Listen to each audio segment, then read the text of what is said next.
তাহলে এতক্ষণ আমরা এই 29 অধ্যায়ের সেই কথা থেকে আগামী গত দিনের যে কথা, ব্রতকালীন ব্রজকুমারীগণের যে কথা, সেই কথাটা আপনাদের স্মৃতিপটে জাগরিত করার জন্য এতটা রাস্তা গেলাম। এবারে চলে আসছি রাসলীলার মধ্যে। দৃष्ट्वा कुमुदमन्तमखण्डमण्डलं रमणाभारं नवकुमुकुममारणं वनं च तत्कवलगोभिरञ्जितं जगौकालं वामुद्रीशं मनोहरं निशं गीतं तदनङ्गवरदनं उपजस्त्रीय कृष्णगीतमानसा अजगमौनन्नरन्न मिलितो उद्योतमा सजत्र कान्तो पूजबलकुण्डला। যেদিনকে এইরকম রাস রজনীর দিনের বেলা, আজকের দিনের বেলা ভগবান কৃষ্ণ নিত্য নিত্য সঙ্গীদেরকে সঙ্গে নিয়ে গোচারণ করতেন। সন্ধ্যের আগে বাড়ি ফিরে এসেছেন, মা যত্ন করে স্নান করিয়ে খাওয়া দাওয়ার করে ভালো যত্ন করে আহার আদি করে দিয়েছেন। আস্তে আস্তে নন্দ মহারাজার বারান্দায় ঘুমিয়ে পড়েছে। পূর্ণিমা তিথির চাঁদ উঠছে। একেবারে মননের মধ্যে চলে যান, একদম সময়টার দিকে খুব খেয়াল রাখুন। সময়টা কখন? এই রাসলীলার বর্ণনাটা হচ্ছে ঠিক রাস পূর্ণিমার সন্ধ্যায়। চাঁদটা যখন ওঠে, এবার আপনাদের একেবারে মানস পটে আমি প্রবেশ করার চেষ্টা করি। দেখুন, চাঁদটা যখন উঠছে তখন কিন্তু চাঁদকে পূর্ণভাবে দেখতে পাওয়া যায় না, গাছের আড়াল হয়ে যায় না। আমরা যেদিকেই তাকাই না কেন সেদিকে কিছু গাছের আড়াল হয়ে যায়, মনে হয় যেন দূরে কোনো গাছ তার প্রথম ওঠাটা আমাকে দেখতে দিচ্ছে না, সেখানে আড়াল হয়ে যায়। তারপর ধীরে ধীরে ধীরে ধীরে রাত্রিটা যত বাড়ে তত আকাশের উপরের দিকে যখন চাঁদ ওঠে তখন কি হয় না, প্রথম সে যখন গাছের ডোগার দিকে চাঁদের কিরণটা যায় তখন কি হয় না, সেই গাছগুলো মৃদুমন্দ সমীরণে হিল্লোলিত হচ্ছে। আর তখন কি হয়, সেই আলোটা, চাঁদের আলোটা ছিকছাক ছিকছাক ছিকছাক করতে থাকে না চোখের উপরে। নন্দ মহারাজার বারান্দায় ভগবান কৃষ্ণ এরকম নিদ্রা যাচ্ছিলেন, সন্ধ্যেবেলা চাঁদ উঠছে, চোখের উপরে এসে পড়লো সেই চাঁদের আলো। অপরূপ রাত্রি, হ্যাঁ, সেই জ্যোৎস্নার প্রলেপে তিনি চরাচর সমস্ত প্রাণীর সারাদিনের সমস্ত সন্তাপ যেন দূরীভূত হয়ে গেল।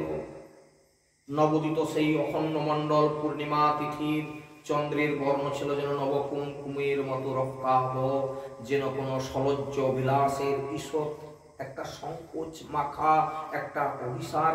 লক্ষ্মী দেবীর অপরূপ সুন্দর মুক্তির মতো আকাশ বা সারা আকাশকে যেন উদ্ভাসিত করে উঠছে, আর নিচে কাননভূমি যেন প্লাবিত হয়ে যাচ্ছে। সেই জোছনার ছটায় সারা জগৎটা যেন একটা প্লাবনের মতো চলে যাচ্ছে কোমল কিরণে। বনে উপবনে সেই উচ্ছলিত হয়ে যাচ্ছে যেন কোনো এক লোকোত্তরের অনুরাগের হিল্লোল। মুহূর্তে মনে পড়ছে রবীন্দ্রনাথ ঠাকুরের লেখা একটা সুন্দর বর্ণনা, এরকম একটা সুন্দর রাত্রির কথা কাহিনী থেকে তুলে দেওয়া এই কবিতার কয়েকটা লাইন আপনারা একটু অনুভব করে দেখুন। নিকটে যে কটি আছিল কুটির, ছেড়ে গেছে লোক তাই নদী তীর, স্তব্ধ গভীর কেবল পাখির কুজন উঠিছে কাননে। আজি উত্তর উত্তর বাইরে তোলা হয়েছে তটিনী, সোনার আলো পড়িয়াছে জলে, পুলকে উছলি ঢেউ চলো চলে, লক্ষ মানিক ঝলকি আছে রে, নেচে চলে যেন নটিনী। ওই চাঁদের আলোটা যখন যমুনার জলে পড়েছে, জলটা এরকম নাচতে নাচতে যাচ্ছে, আর ওই চাঁদের আলোটা পড়ে যেন মনে হচ্ছে লক্ষ লক্ষ মানিক যেন নর্তন করছে, চিকচিক চিকচিক করছে না আলোটা। তাই রবীন্দ্রনাথ ঠাকুর বলছেন যে লক্ষ মানিক ঝলকি আছলে নেচে চলে যেন নটিনী, যেন নটিনীরা নর্তন করতে করতে চলে যাচ্ছে। কি সুন্দর একটা দিনের মহিমা বর্ণনা করছেন। নিসম্ম গীতাং তদনঙ্গ বরদনং ভজস্ত্রিয় কৃষ্ণ গীত মানসাং আজগ্মূরন্ন মলিত তমা যত্র সযত্র কান্ত জবলল কুণ্ডলা। সমগ্র পরিবেশটি একটা দিব্য সুন্দর। এখানে এই দিব্য ভাষাটা লাগিয়ে দিলাম এই কারণে, দীপ ধাতু থেকে এসেছে দিব্য কথাটা। যারা সংস্কৃতের ছাত্রছাত্রী তারা ভালো বুঝবেন আমার থেকে, আমি এতটা ভালো বলতে পারছি না। সেই দীপ ধাতু থেকে এসেছে, যেটা নৈসর্গিক, যেটা প্রাকৃত সম্বন্ধযুক্ত নয়, এইটা হচ্ছে দীপ ধাতু থেকে এসেছে, যেটা দিব্য। ভগবান কৃষ্ণের চোখে যখন সেই আলোটা চিকচাক চিকচাক করছে চোখের পরে, মনটা ভেঙে গেল। একটা অলৌকিক রাত্রি দর্শন করলেন, অলৌকিক, যেটা যেটা অন্য কোনোদিন হয় না, এত সুন্দর। হ্যাঁ, তিনি কি করলেন, সমগ্র পরিবেশটিকে এরকম সুন্দর দিব্য উজ্জ্বল রস বিস্তারের একটা অনুকূল পরিবেশ দেখে ভগবান কি করলেন, বাঁশিটা নিয়ে ব্রজ সুন্দরীগণের মনোহরণকারী কামবীজ ক্লিন যুক্ত, এই জায়গাটা আমি বর্ণনা করতে অন্য কোনো ভাবেই পারবো না অরিজিনাল কথাটা না বললে। যারা গুরুদেবের কাছ থেকে ইতিমধ্যে কামবীজ কাম গায়ত্রী প্রাপ্ত হয়েছেন তারা বুঝতে পারবেন, বাকিরা বুঝতে পারবেন না, দুঃখ, আমি বোঝাতে পারছি না। এই ক্লিন যুক্ত যে কাম গায়ত্রী, যে কাম গায়ত্রী দ্বারা কি হয়, আমাদের জড়জাগতিক বৈষয়িক যে চিন্তা, যে কামনা বাসনাগুলো দূরে চলে যায়, আর কৃষ্ণকে পাওয়ার জন্য চিত্তের মধ্যে যে উৎপীড়িততা প্রকাশিত হয়, এর নাম কামবীজ কাম গায়ত্রী। সুতরাং কাম গায়ত্রী উপাসনা ব্যতীত কৃষ্ণ ভজন সফল হবে না, পরিষ্কার কথা। এটা গুরুদেবের কাছে বসে আপনারা জেনে নেওয়ার চেষ্টা করবেন, এর অর্থ কি, এর তাৎপর্য কি, কিভাবে ভজন করতে হয়, ওগুলো জেনে নেবেন। সেই ক্লিং স্বরযুক্ত মৃদু মধুর তান তুললেন নিজের সেই মুরলীতে।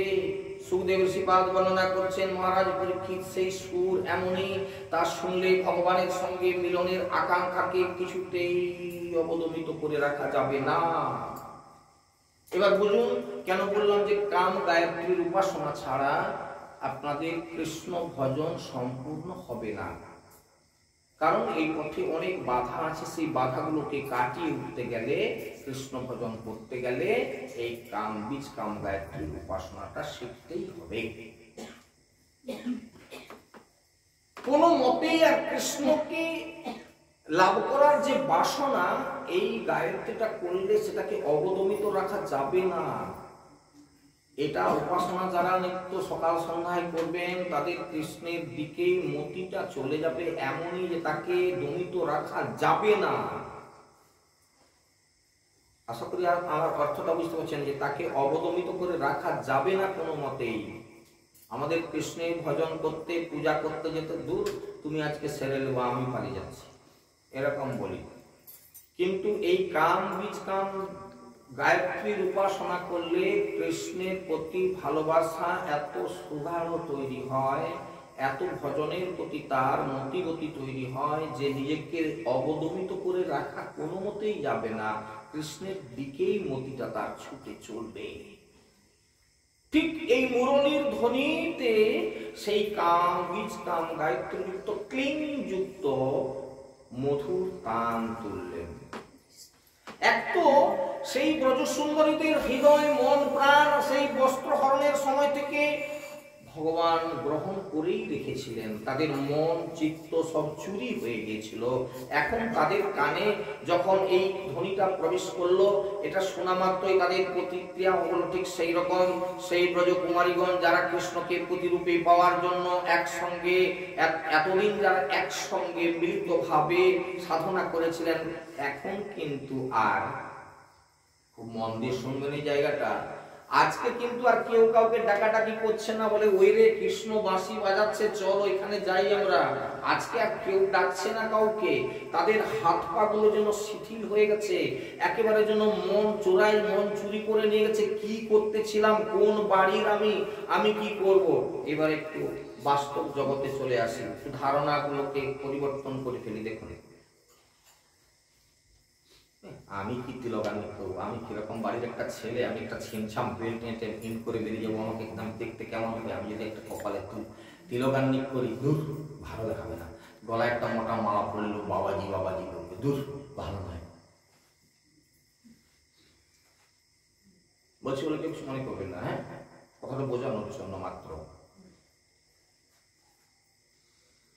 শরীর একদম বিবশ হয়ে যাচ্ছে, এইরকম কোনো চেতনাই আর তার মধ্যে নেই। কৃষ্ণকে পাওয়ার যে একটা একেবারে প্রান্তকর বাসনা, সেটা যেন তাকে পেয়ে বসেছে। আমি কি করতেছিলাম, কোন বাড়ি ছেড়ে চলে যাচ্ছি, দরজাটা আলগা করে দিয়ে বেরিয়ে চলে গেলাম, দরজাটা লাগাবে কে, আমার বাচ্চাটা স্তনপান করতেছিল, একে যে নামিয়ে দিলাম ও কাঁদছে কিনা, আমার স্বামী আমাকে খুঁজবে কিনা, আমার ভাই, আমার বন্ধু, আমার প্রতিবেশীরা কাঁদবে কিনা, কোনো চিন্তা নেই। কি করে হয়? কারণ হচ্ছে ভগবান এখানে মহারাজ পরীক্ষিতকে বোঝানোর জন্য সুখদেব শিবাদ বর্ণনা করছেন। যেমনটা, আচ্ছা আপনারা তো চাষবাস করেন অনেকে, বিভিন্ন রকম বীজ, একটা ধানকে কি করতে হয় না, এর জল টল খাইয়ে তারপর তাকে একটু গরমে রাখলে এটা অঙ্কুরোপণ হয়ে যায়। আচ্ছা, ধানটাকে যদি একটু বয়েল করে দেওয়া হয়, সেদ্ধ করে দেওয়া হয়, তারপর একে যতই আপনারা জলে ডোবান আর আঁকুর করার চেষ্টা করুন, আর কি আঁকুর হবে? আর অঙ্কুরোপণ হবে। ঠিক এই কথাটা উদাহরণের মধ্য দিয়ে আমি যে কথাটা আপনাদের বোঝাতে চাইলাম, সেই জায়গাটা হচ্ছে কৃষ্ণগত চিত্ত যাদের হয়ে গেছে, যাদের মন চুরি হয়ে গেছে, অর্থাৎ কৃষ্ণ রসে যারা সেদ্ধ হয়ে গেছে, এদের মন আর কোনো দিকেই যাবে না। কৃষ্ণ তাদেরকে এরপর দেখুন কত পরীক্ষা করছে ফিরে যাওয়ার জন্য, কিন্তু ফিরে যেতে পারছে না। কেন? সেটা সিদ্ধ হয়ে গেছে, ওতে আর আকুর হবে না, অন্য আকুর আর হবে না। যে ধানটা সেদ্ধ হয়ে গেছে ধানে আর আকুর হবে না, কোনোদিনই আকুর হবে না, পচে যাবে, কিন্তু আকুর আর হবে না।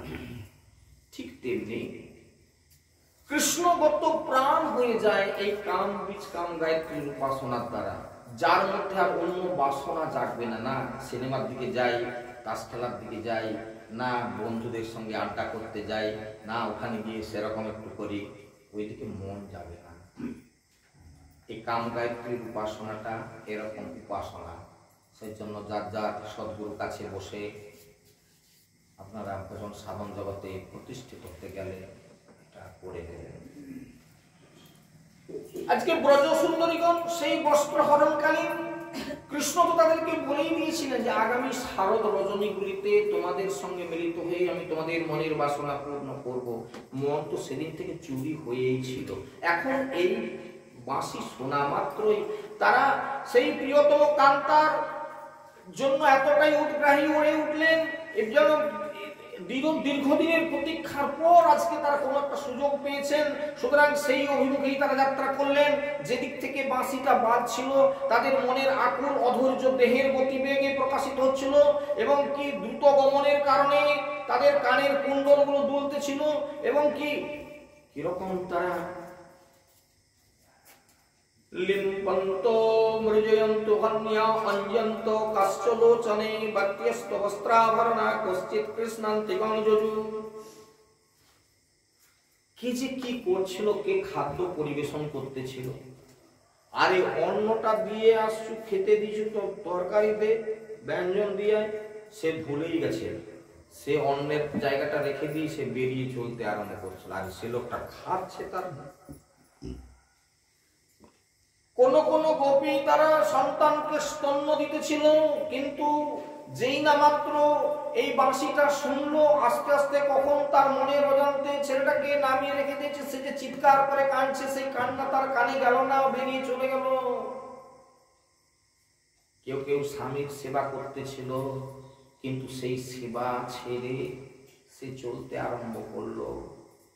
রাত্রিকাল দরজার শৃঙ্খল উন্মোচন করে বেরিয়ে গেল, দরজাটা লাগাবে কে? রাত্রিবেলা বাইরে কোথাও যাচ্ছেন, অন্তত খুলে যদি অন্তত দরজাটা বন্ধ করতে হবে তো, তাও করলো না।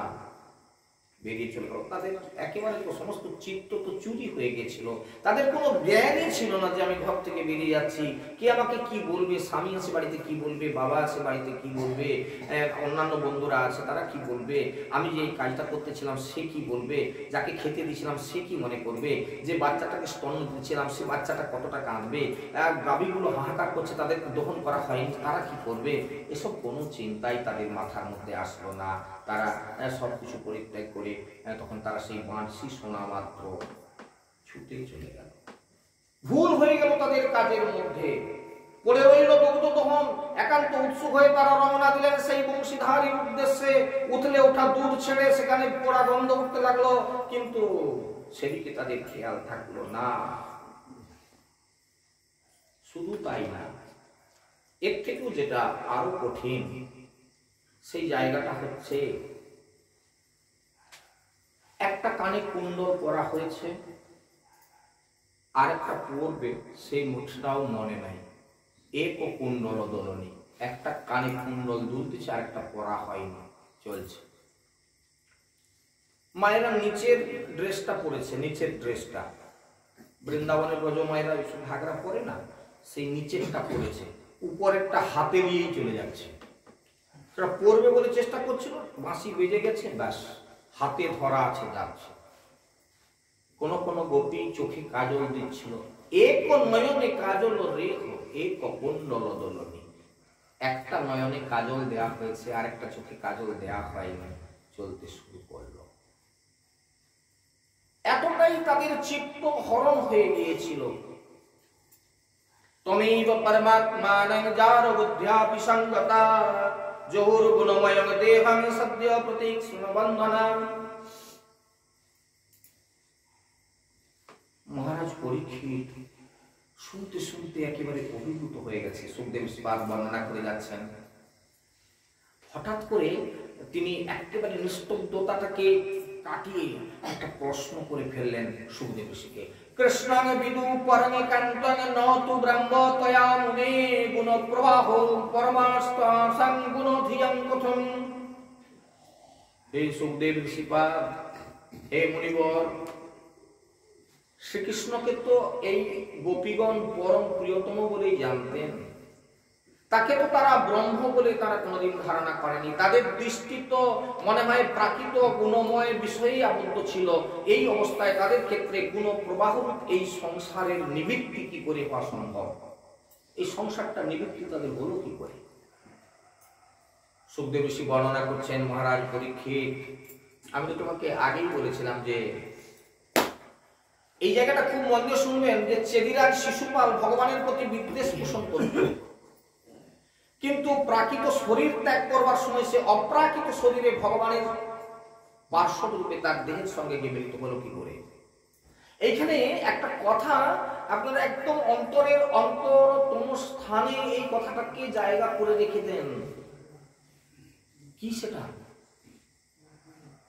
সেটা হচ্ছে নিরায়নী শ্রেয়সার্থায় ব্যক্তির ভগবত নিব অব্যয়স্য অপ্রমেয়স্য নির্গুণস্য গুণাত্মন। একেবারে অনেক কথা এর মধ্যে আছে, যে জন্য স্থির করতে পারছি না কতটা বলবো কতটা বলবো না, তবু একেবারে আমি মানে যেটা সারাংশ, সেই সারাংশটুকু বলি মাত্র। সারাংশ হচ্ছে শুধুমাত্র তার সঙ্গে একটা সম্বন্ধ স্থাপন হলেই হবে। কি সম্বন্ধ? সেটা বাৎসল্যের সম্বন্ধ না, সেটা সখ্যের সম্বন্ধ না, সেটা কান্তাকান্ত প্রেম না, সেটা শত্রুতার সম্বন্ধ।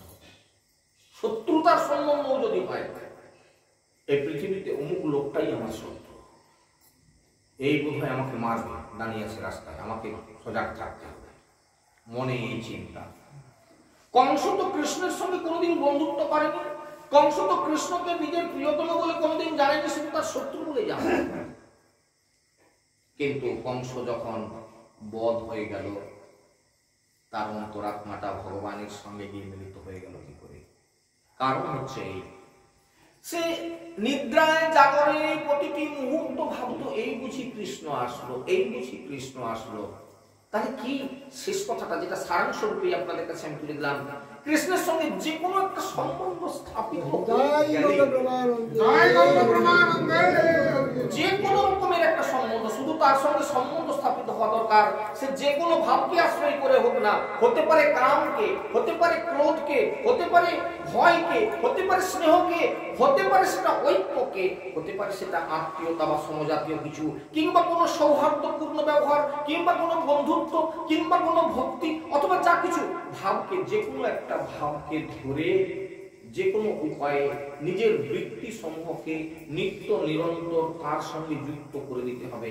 নিত্য নিরন্তর নিজের বৃত্তিগুলোকে তার সঙ্গে যুক্ত করে দিতে হবে। সেটা শত্রু ভেবেই হোক, সেটা মিত্র ভেবেই হোক, সেটা বন্ধু ভাবেই হোক, সেটা স্বামী ভেবেই হোক, সেটা সন্তান ভেবেই হোক, যেভাবেই হোক না কেন, শুধু তার সঙ্গে সম্বন্ধটা স্থাপন করে দিতে হবে।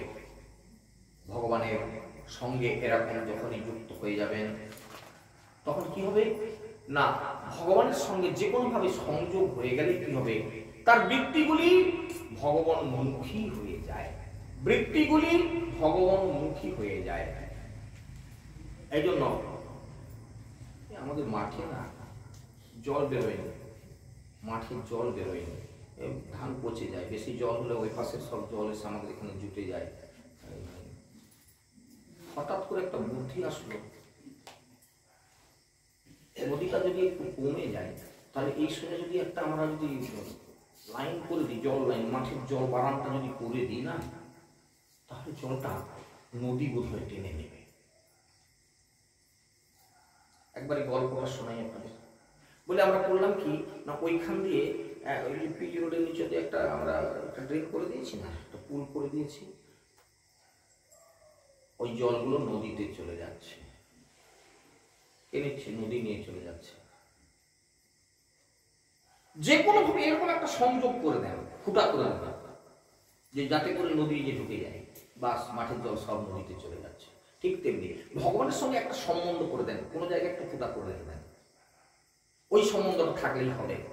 শেষের দিনে আপনি পেয়ে যাবেন ভগবানকে, শত্রু ভাবেই হোক, মিত্র ভাবেই হোক, সন্তান জ্ঞানে হোক, বন্ধু জ্ঞানে হোক, দাস জ্ঞানে হোক, প্রভু জ্ঞানে হোক, আর স্বামী জ্ঞানে হোক, যে কোনো ভাবে সমস্ত চিত্ত বৃত্তিগুলি যখন ভগবান সঙ্গে আমরা জুড়ে দিই, তখন সেটা ভগবান মুখী হয়ে যায়, ভগবান মুখী হয়ে যায়। জলের টান পড়লেই ওইদিকে জল, মাঠের জল টেনে বেরিয়ে চলে যাবে, টান পড়লেই টেনে বেরিয়ে চলে যাবে। ঠিক তেমনি ভগবানের সঙ্গে আমাদের বৃত্তিগুলো যদি যোগ করে রাখি, তাহলে টান পড়লেই চলে যাবে, টান পড়লেই চলে যাবে।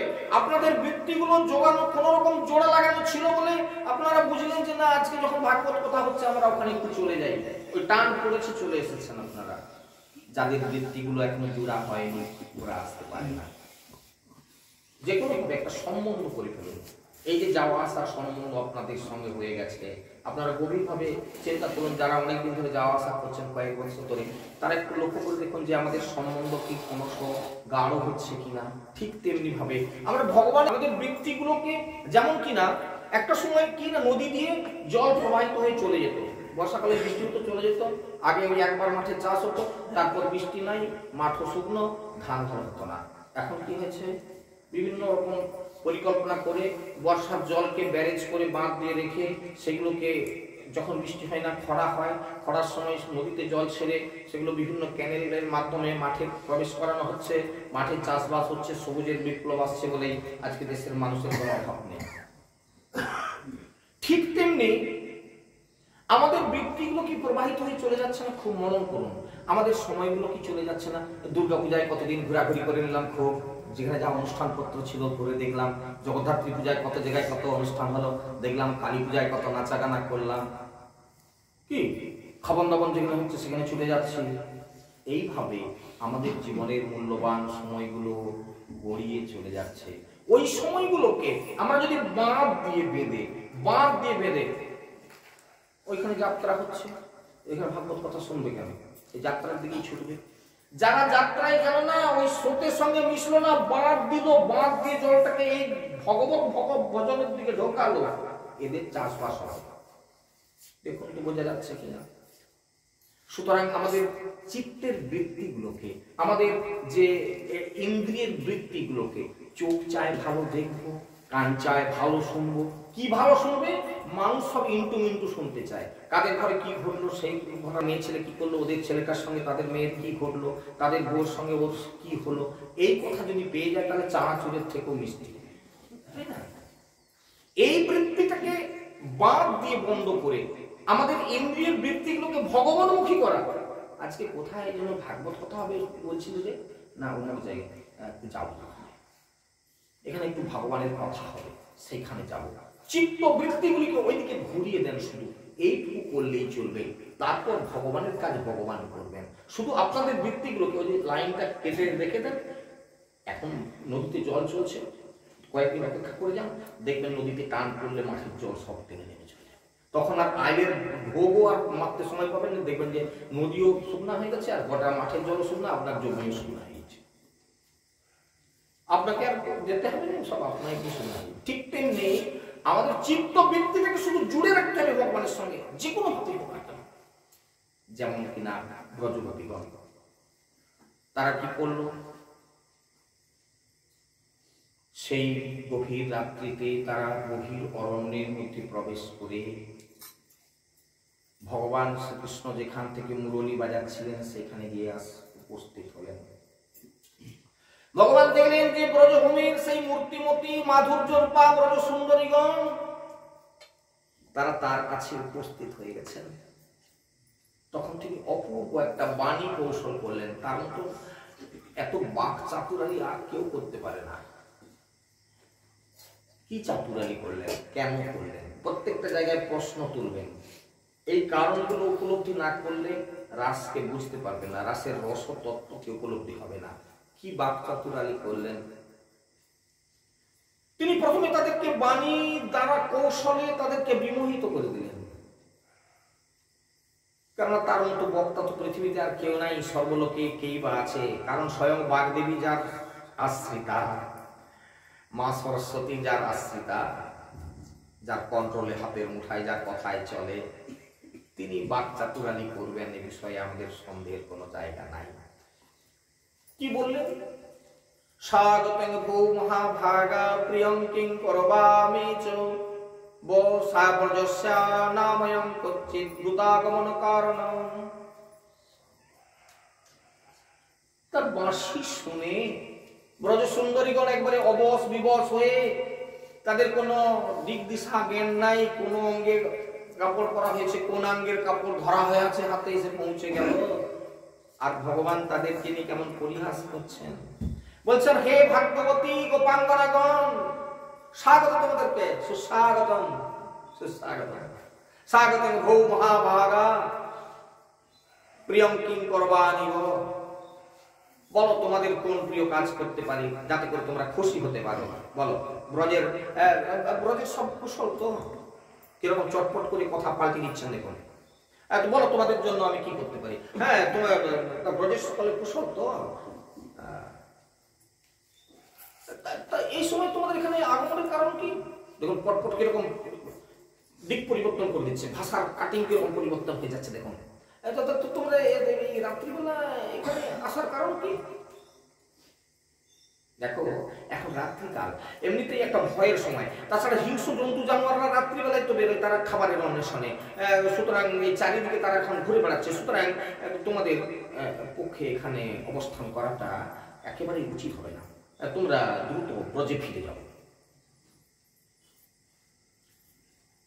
তুমি এমনও বাঁশি বাজালে, আমাদেরকে আকর্ষণ করলে, যার জন্য চলে এলাম। যে ডাকলো সে ডেকে দিয়ে যদি বলে কি ব্যাপার, কোথায় যাবে? আপনি কাউকে বাড়িতে ডাকলেন, নিমন্ত্রণ করলেন যে আমাদের বাড়িতে সন্ধ্যাবেলা আপনার জল খাওয়ারের নিমন্ত্রণ। সে এসে খুব হাজির হল বলে তাদের জল খাওয়াবো, দুয়ারে আসতে কি ব্যাপার, কোথায় যাবেন? এর থেকে লজ্জার কিছু আছে? কেউ যদি এরকম বলে যে কোথায় যাবেন, আরে তুমি নিমন্ত্রণ করে আসলে বাড়িতে গিয়ে তো এই জন্য এলাম, তোমার বাড়িতে আসার সঙ্গে তুমি বলতে তুমি কোথায় যাবে? আপনারা কি বলবেন না, বলে এটা নিহাত ছোট লোক, একবারে নিখাত ছোট লোক, তাই না? ডেকে আসলে বলে কোথায় যাবে? ভগবান এই কাজটা করলেন। আপনারা ছোট লোক বলুন না যাই বলুন, তোমাদের এই অসময়ে আসার কারণ কি? এবং তাছাড়া কি এই সময় তোমাদেরকে গৃহে দেখতে না পেয়ে তোমাদের পিতামাতা, তোমাদের প্রতিপুত্র, ভ্রাতা, বন্ধু, স্বজনগণ নিশ্চয়ই তোমাদেরকে খোঁজাখুঁজি করছে, দুশ্চিন্তা করছে। তাদেরকে উদ্বেগের মধ্যে রাখা কোনো সময় ভালো কাজ হবে না। তোমরা ফিরে যাও। হ্যাঁ, তবে ঠিকই বলেছ, আজকে রাত্রিটা বড় সুন্দর, তাই না? একবার মুড চেঞ্জ সঙ্গে সঙ্গে তোমরা ব্রজে ফিরে যাও, তোমাদেরকে খুঁজছে তোমাদের বাড়ির লোক। হ্যাঁ, তবে আজকে রাত্রিটা খুব সুন্দর। হ্যাঁ, এত ভালো লাগছে, সত্যি ঘরে মন থাকতে চায় না, বেরিয়ে যেতে ইচ্ছে হয়। তা অপূর্ব সুন্দর দর্শন হয়েছে, তাতে সন্দেহ নেই। অসংখ্য ফুল ফুটেছে গাছে গাছে, আর লতায় লতায় সুগন্ধে ভরে গেছে চারিদিকে। মৃদুমন্দ একটা বাতাস প্রবাহিত হচ্ছে, পূর্ণ মণ্ডলে চন্দ্রদেব কিরণ দিচ্ছে। বনভূমি যেন একেবারে ওই আলোর ছটায় যেন প্লাবিত হয়ে চলে যাচ্ছে। খুব সুন্দর আজকের এই যে দৃশ্য, একেবারে জ্যোৎস্না বিধৌত তরুরাজির পল্লবগুলিকে যেন একবারে কুসুমিত করে নিয়ে চলে যাচ্ছে। অলৌকিক সৌন্দর্যের দিকে চেয়েছে, সত্যি ঘরে যেন মন বসতে চায় না। তবু বলি, প্রকৃতির এই শোভার সাক্ষী হলে তোমরা, দেখাও হলো তোমাদের সঙ্গে। এবার তোমরা ব্রজে ফিরে যাও, আর দেরি করো না। তোমরা শোনো, তোমরা কুলবতী রমণী জাতি, তদ যাও তোমাকে চিরঙ্গে কষ্টং শস্ত্র সাধ্যাঙ্গ পতিম সতী ক্রন্দন্তি বৎসাবলশ্চ তান পতয়ত দুর্যত। তোমরা কেউ কেউ কোলের সন্তানকে নামিয়ে দিয়ে ছুটে এসেছো, সে ছেলেটা কাঁদছে কখন থেকে। যাও যাও, তোমরা পতি পরায়ণা সতী রমণী, পতির সেবা করো গিয়ে বাড়িতে। আর শোনো, সতী রমণীরা কোনোদিন উপপতির ভোজন করে না। এটা তোমরা কি করেছো? বাড়িতে পতি তোমাকে খুঁজছে, তোমার স্বামী অতৃপ্ত অবস্থায় তার সেবা করতে করতে তুমি উঠে চলে এসেছো, তোমাকে সে খুঁজছে। তোমাদের এমন ভাবে এই উপপতির সেবা করা কখনো কর্তব্য নয়, এটা সতীত্বের হানি হয়। ইহলোকেও তোমাকে কেউ ভালোবাসবে না, আর পরলোকেও তোমাকে নরক ভোগ করতে হবে। এখন ব্রজ সুন্দরের অবস্থা কি হচ্ছে দেখো। তুমি ডাকলে বলে এলাম, ডেকে এনে আমাদেরকে এরকম অসম্মান করা। অথবা শোনো, আরেকটা কথা তোমাদের বলি, আমার প্রতি যদি গভীর অনুরাগের বশবর্তী হয়ে তোমরা এসে থাকো, তাহলে কিন্তু অনুচিত কিছু হয় না। কি লোক বলো দেখি, হঠাৎ করে মুড চেঞ্জ, মানে একটা কথা বলে দিই সঙ্গে সঙ্গে মুড চেঞ্জ। কিরকম বাচ্চা তুলালি দেখুন ভগবানের। তোমরা যদি আমাকে ভালোবেসে এসে থাকো, তাতে তোমাদের অনুচিত কিছু হয় না। ঠিকই হয়েছে, কারণ কি না, সমস্ত প্রাণী এমনকি পশু পক্ষী পর্যন্ত আমাকে ভীষণ ভালোবাসে। সুতরাং তোমাদের সেদিক থেকেও ভুল হয় না। তবে কি জানো, আসলে স্ত্রী জাতির পক্ষে স্বামী এবং তার আত্মীয়দের আন্তরিকভাবে অকপটে সেবা এবং সন্তানদের পালন পোষণ করাই হচ্ছে স্ত্রী লোকের ধর্ম।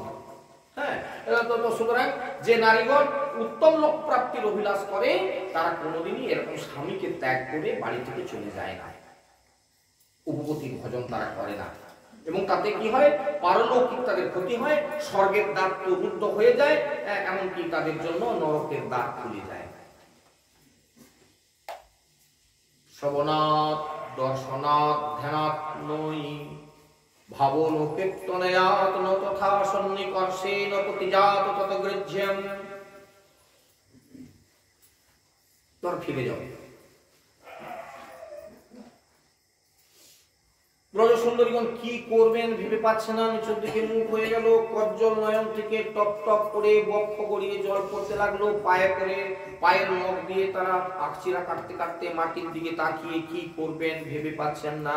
সুখদেব ঋষিপাদ বললেন, মহারাজ পরীক্ষিত, ভগবান গোবিন্দের এইরকম মর্মভেদী অপ্রিয় বচন শুনে ব্রজগোপীগণের বিষাদের আর কোন রকম সীমা পরিসীমা নাই, কোনো সীমা পরিসীমা নাই।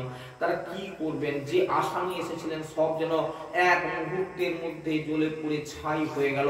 কৃত্বা মুখান্নব সূচ শাসনেন শস্যদ বিম্বাধরণী চরণেন ভুবং লিখন্ত অশ্বৈ রূপাত্ম মুসীবি কুচ কুমকুমানি তস্থ মৃজঞ্জ উরু দুঃখ ভরা স্মতৃষ্ণিম। গভীর শোকে দীর্ঘ উষ্ণ নিঃশ্বাস পড়ছিল তাদের। সেই উষ্ণ নিঃশ্বাসে তাদের ঠোঁটগুলো সব শুকনা হয়ে গেল,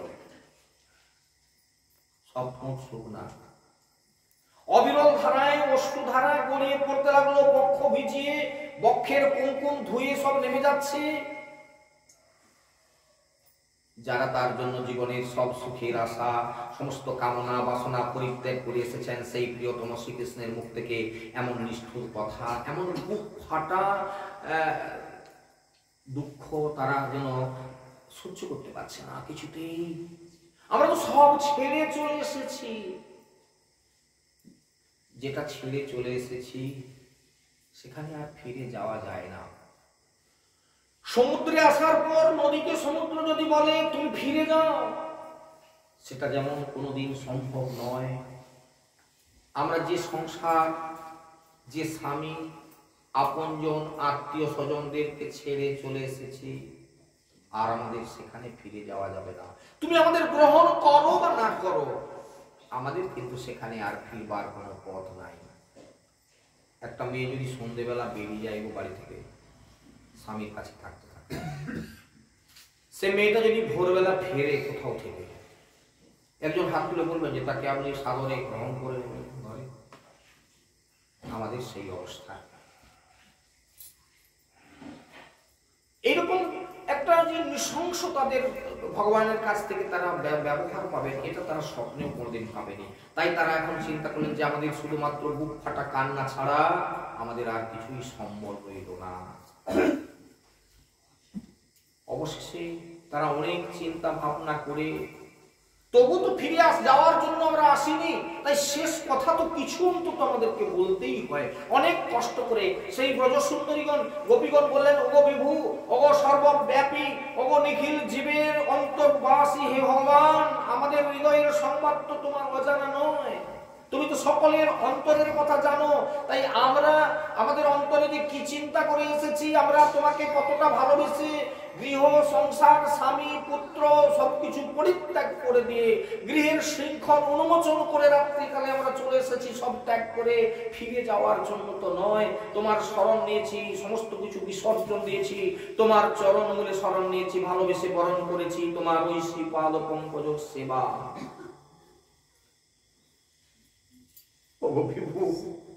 তবুও জানি তোমার উপরে আমাদের কোনো জোর খাটে না, কোনো দাবি চলে না। তবুও তুমি সর্বসাধারণ দুর্লভ, তুমি স্বতন্ত্র, কোনো বাঁধনেই তোমাকে বাধা যায় না, তাও আমরা জানি। কেবল তোমার অকারণ কৃপাই আমাদের একমাত্র ভরসা। নিজের থেকে তুমি আমাদের গ্রহণ করো, নিজের থেকেই তুমি যদি আমাদের গ্রহণ করো, তাছাড়া আমাদের কোনো দাবি নেই, কোনো বলার কিছু নেই। আমরা অবলা, একেবারেই আমাদের কোনোরূপ মনের মধ্যে পেঁচ নেই, একদম সরলতাপূর্ণ। আজকে একটা জায়গায় গিয়ে বিশ্রাম করব, আমার সময় ঘনিয়ে আসছে। আসলে ভাগবত কথা তো অনেক কথা না, বলতে বলতে সময় চলে যায়, আর এত তো অফুরন্ত সময় আমাদের হাতে নেই। তবু যেটুকু না বললে নয়, আজকে বিশ্রাম করার আগে পর্যন্ত যেটুকু যাওয়া দরকার। এইভাবে যখন ভগবানের কাছে তারা নিজেদেরকে আত্মসমর্পণ করে দিয়ে একেবারে উজাড় করে, আর বলার কিছু নেই, তুমি আমাদের গ্রহণ করো বা না করো, কিন্তু আমাদের আর ফিরে যাওয়ার রাস্তা নেই। সুখদেব ঋষিপাদ এবার বর্ণনা করছেন, ইতি বিক্লবিতং তাসাং শ্রুত্তা যোগেশ্বরেশ্বর প্রহস্য সদয়ং গোপীরাত্মা রামোহ পরিরম। সুখদেব ঋষিপাদ বললেন, গোপাঙ্গনাদের এইরকম ব্যথিত, ব্যাকুল এবং আরতি ভরা নিবেদন ভগবানের হৃদয়ে কৃপার উদ্রেক ঘটল। আমাদের আরতি, ভগবান নাকি আমাদের ডাকে সাড়া দেয় না, ভগবান নাকি পাথরের ঠাকুর। আমাদের এই যে ধারণা, আর ওই তো ঠাকুরকে বলছিলাম, কত মানসিক করছিলাম, যদি এরকম হয় তাহলে আমি অষ্টম প্রহর করবো, কোথায় আমরা ঠিক এইরকম কথাগুলো বলি। অত পাষাণের ঠাকুর, পাথরের ঠাকুর কথা বলে না। শুধু অভাব কি জানেন? আমাদের আরতির অভাব। আরতি, কতটা চোখের জল দিয়ে তুমি ভগবানকে বলেছ তোমার কথা। অভাব কথাটার অর্থ কি? মানুষ কেন অভাবী হয় সংসারে? ব্যাস বাক্যটা যারা জানেন, সংস্কৃত ছাত্রছাত্রী আছেন, ভাবের অভাব হলে হয় অভাব। ভাবের অভাব কিসের অভাব? ভালোবাসার অভাব, ভগবানের প্রতি ভালোবাসার অভাব। কতটা ভালোবাসেন ভগবানকে, এই জন্যই তো আপনার অভাব।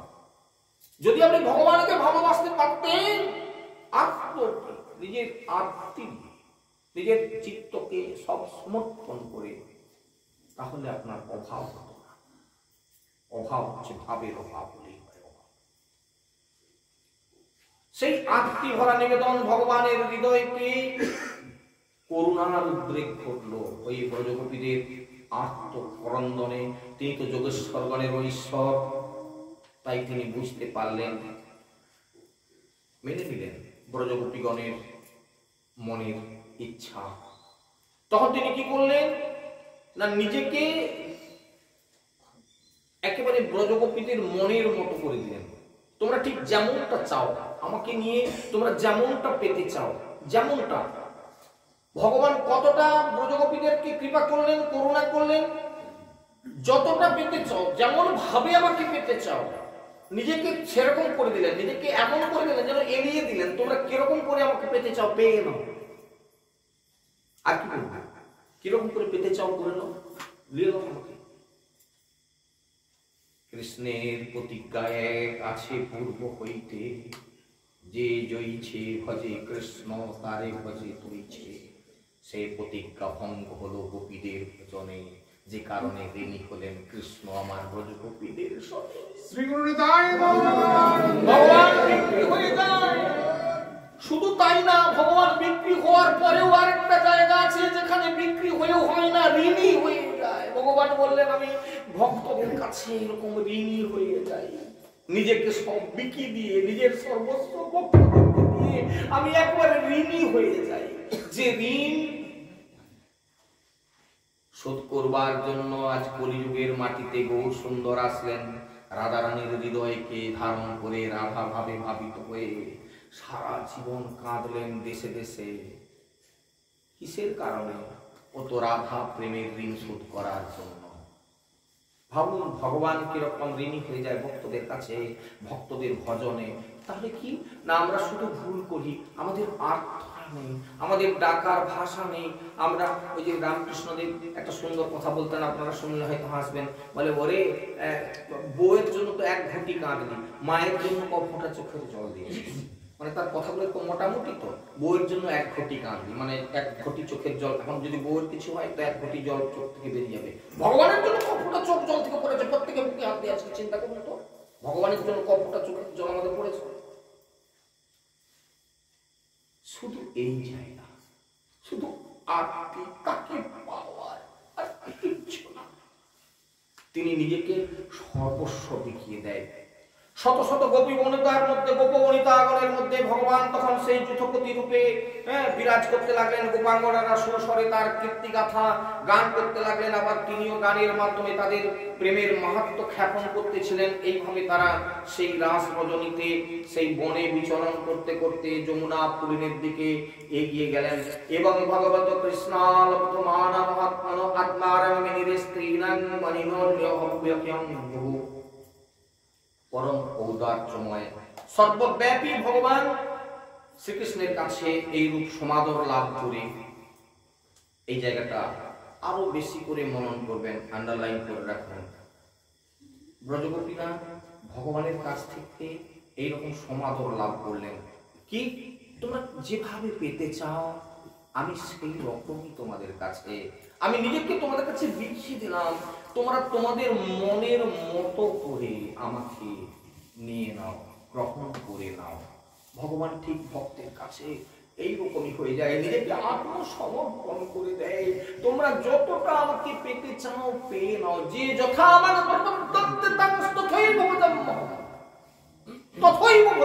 তোমরা যেরকম ভজনা করবে আমি তোমাদের মনের মতো করে আমি সেই রকমই হয়ে যাই। মম ভক্তানুবর্তন্তে মনুষ্য পাত্র সর্বস্ব। হে অর্জুন, যে যেখানে যেমন ভাবে আমাকে ভজনা করে তদ্রূপ ভজনা করে আমি তাদের ঋণ শোধ করে থাকি। এইরকম যখন পরম ঔদার্যময় সর্বব্যাপী ভগবান শ্রীকৃষ্ণ ব্রজগোপীগণের মনের বাসনা পূর্ণ করবার জন্য তাদের মনের মতো হয়ে গেলেন। ব্রজ সুন্দরীগণ তখন দেখলেন যে কৃষ্ণ একেবারে আমাদের হয়ে গেছে। এই পৃথিবীতে সমস্ত স্ত্রী জাতিগণের মধ্যে আমরা ধন্য, কেননা কৃষ্ণ এখন আমাদের। কৃষ্ণ আমাদের কথায় চলছে। সেই গোপীগণ নিজেদের সংসারের সকল স্ত্রী লোকদের মধ্যে তুলনায় শ্রেষ্ঠ মনে করতে লাগলেন এবং তাদের মনের মধ্যে একটা গর্ব আসলো, অহংকার আসলো, অভিমান আসলো। একটু ক্লু দিয়ে আজকের অনুষ্ঠান শেষ করব। ক্লুটা কি?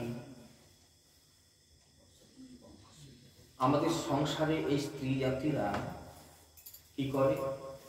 আমার স্বামী তো প্রচুর টাকা রোজগার করে, হ্যাঁ, ব্যবসা চলে, টাকা। কেউ ভাবছে আমার স্বামী তো চাকরি করে, কেউ ভাবছে আমার স্বামী তো এই সব রোজগার করে, আমাকে খুব ভালো চোখে দেখে। আমি যখন যা বলি, হ্যাঁ, কাপড় কিনবো 5,000 বললে দিয়ে দেয়, অমুক জায়গা যাবো বেড়াতে বললে নিয়ে যায়, কোনো ব্যাপার নয়, অভিমান। সে তখন এই অভিমান করে স্বামীকে আর স্বামী বলে জ্ঞান করে না। সে পেয়ে বসে বলে, ও সংসারগুলো ভেঙে যাচ্ছে, কান্তাকান্ত প্রেমের কথা হচ্ছে, মধুর রসের আলোচনা চলছে রাসে। ঠিক মাঝে মাঝে আমি ক্লুগুলো দেবো যে সংসার ভেঙে যাচ্ছে কোথায়, কেন স্বামী স্ত্রীর সম্বন্ধে চিল ধরছে। লক্ষ্য রাখবেন, ভাগবত শুনতে শুনতে এই জায়গাগুলো আমি ইন্ডিকেট করে দিয়ে যাবো। ব্রজগোপীদের কি হবে? ব্রজগোপীরা যে মুহূর্তে মনে করলেন যে আমরা পৃথিবীর মধ্যে শ্রেষ্ঠ স্ত্রী জাতি, কেননা আমাদের মতন ভাগ্যবতী এরকম কেউ নাই, হ্যাঁ, তাদের মনে গর্ব হলো, মানের সৃষ্টি হলো, কিঞ্চিত মান এবং গর্বের উদয় হলো। যেই না গর্বের উদয় হলো, তা সঙ্গে তত সৌভাগ্য মদং বিক্ষ মানং চ কেশব প্রসমায় প্রসাদায় তত্রই বান্তর ধীয়ত। ভগবান যখন দেখলেন যে সেই ব্রজ রমণীগণ নিজেদেরকে সৌভাগ্য গর্বে গর্বিত মনে করছে, কেউ বা মানবতী হয়ে গেছে, মানবতী ইতিমধ্যেই এতক্ষণ তারা কাঁদতে ছিল, যেই না ভগবান তাদের মতো হয়ে গেল, তাদের মধ্যে অনেক অভিমান আসলো, হ্যাঁ, তাদের মধ্যে অনেক রাগ আসলো, ভগবানের প্রতি তাদের ইয়ে আসলো, পেয়ে হারালো। দেখুন কিভাবে। তখন ভগবান কি করলেন? তাদের সেই গর্ব প্রশমনের জন্য, তাদের মান ভঞ্জন করবার জন্য, প্রসন্নতা বিধানের উদ্দেশ্যে সেইখান থেকে ভগবান সঙ্গে সঙ্গে অন্তর্হিত হয়ে গেলেন। রপাস করে দেখে না নাই। একটু ছোট্ট ক্লু দিয়ে দিই। সংসার সুখের ছিল গো, সংসার সুখের হয় রমণীর গুণে, সুখের ছিল। যেই না ওইরকম ডাঁট বেড়ে গেল, লোকের ঘরে কত কিরকম কি হচ্ছে, তুমি খালি কি যে করো, তোমার কোনো ভঙ্গি নাই। দিন রাত এই কথা বলতে বলতে একদিন স্বামী আর ফিরল না বাড়িতে। চারদিক অন্ধকার দেখছে, এইবার চারদিক অন্ধকার দেখছে।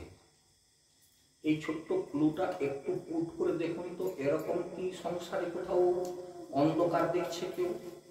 এই কারণে স্বামীর সঙ্গে ঝগড়া করলো, এমন কথা বললো, রাত্রিতে বিষ খেলে গলায় দড়ি পড়লো, এরকম সংসারে কোথাও ক্লু পাওয়া যাচ্ছে নাকি দেখুন তো।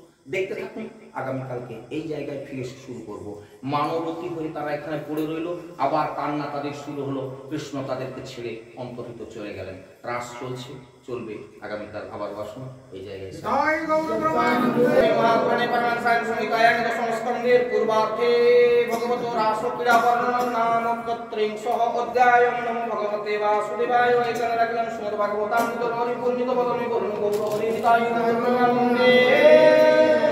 হরি হরি বলে কৃষ্ণ করুণা সিন্ধু দীনবন্ধু জগৎপতে গৌর গোপিকা কান্ত রাধা কান্ত নমস্তে তপ্তকাঞ্চন গৌরাঙ্গী রাধে বৃন্দাবনেশ্বরী বিশ্বভানুসুতাঙ্গে তানি মমামি হরি প্রিয়া।